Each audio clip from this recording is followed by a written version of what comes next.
হ্যাঁ, এই এই ইয়ে ওই কি জানো না, রশিদ, এই যে চুরির সাথে তুমি কতটুকু জড়িত? আমি তো টাকা দিওনি, বললাম বলো ওগুলো 42,000 টাকা দিয়েছি।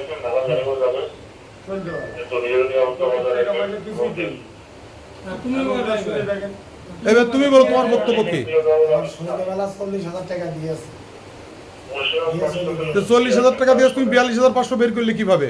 আমার বাড়ির টাকা ছিল, ওর সাথে জড়িয়ে গিয়েছে। বাড়ি ছিল 40,000 টাকা দিয়েছে, এই 100 টাকার নোট হ্যাঁ, আর 1,000 টাকা 500 টাকার নোট। দশ দিকে ওটা বলবি না, বুঝছই না। তো তুমি ভাগ নেছো কিভাবে? তুমি ও কিভাবে তোমার টাকাটা দিল? আমার সাথে দেখা গলির ভিতরে ফসাম করে গেটের থেকে জোরে বেড়াচ্ছে। কয়টার দিকে? তখন ওই 10-11টা বাজে এরকম। সকাল?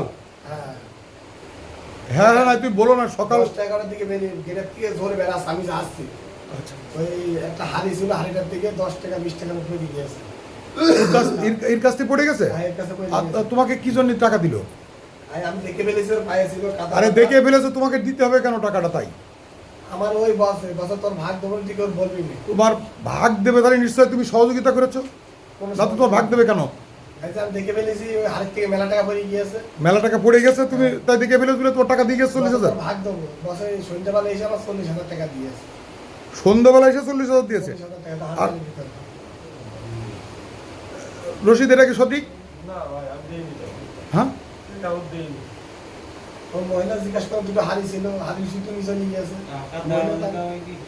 মহিলা জিজ্ঞাসা করে, ও, তাহলে তো তোমার তুমি, ও বলছে যে তুমি টাকা দিয়ে টাকা দিয়েছো, আর ও বলছে টাকা তুমি টাকা দেওনি, তাই তো? তাহলে হচ্ছেটা কি করে? ছোট ছোট দুটো হাড়ি ছিল, ওর ভিতরে টাকা ছিল। একটা বাজার প্যাকেটের মধ্যে ভোট করে দূর মারতে গেছে, আমার সামনে বেরিয়ে গেছে। ঠিক আছে।